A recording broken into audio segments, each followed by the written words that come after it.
I'm Pete McCarthy for SNY.TV, and this is Know Your Enemy, presented by Pepsi Max. The Yankees continue their West Coast trip with a stop in Seattle. So calling in to talk with us today is Jeff Sullivan from the Mariners blog, LookoutLanding.com.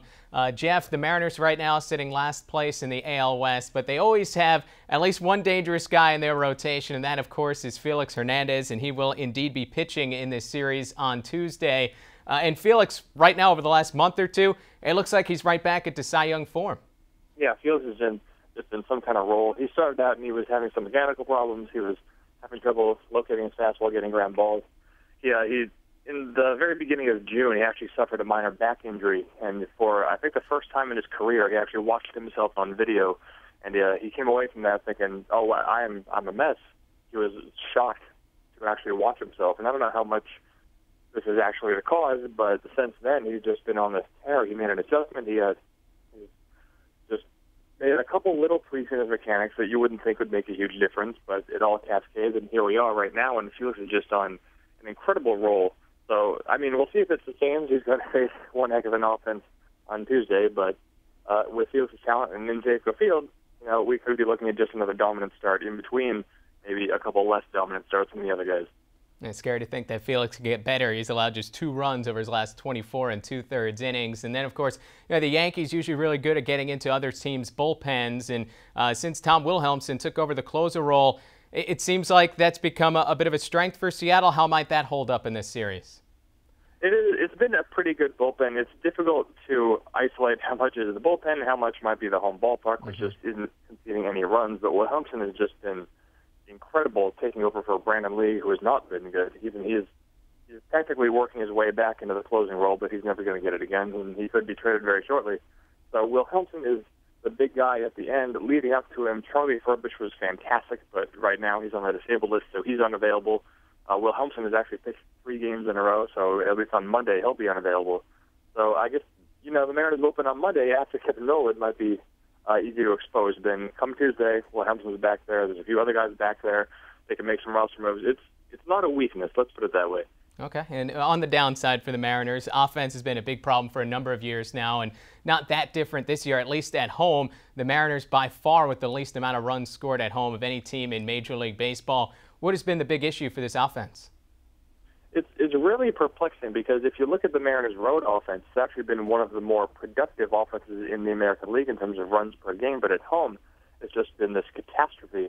And it's not just the Mariners. If you look at their pitching splits, road teams really haven't been scoring at all in Safeco either, so there's just something odd going on at the ballpark where there have not been runs over the first half of the season. So, I mean, given the way that Safeco's played in the past, and given that nothing really has changed in Safeco's dimensions or the area around it for the past few years, there's really no reasonable explanation, aside from some weather patterns, for knocking offense down. You'd expect in the warmer last couple months that things would pick up. I think things will pick up, if only because of regression. So I think a lot of it is the ballpark, a lot of it is the hitters. I mean, you don't have to look too far to find some disappointing hitters on the Mariners, so it's not like Justin Smoke has been helping at all. But it's a really odd split, and because of the magnitude of the home run splits, we really don't know what to make of this team's offense.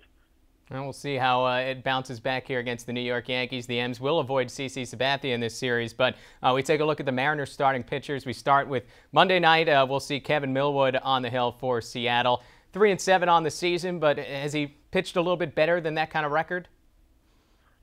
He was pitching better earlier in the season. He's had a couple injuries, as you would kind of expect for a man of his age and experience.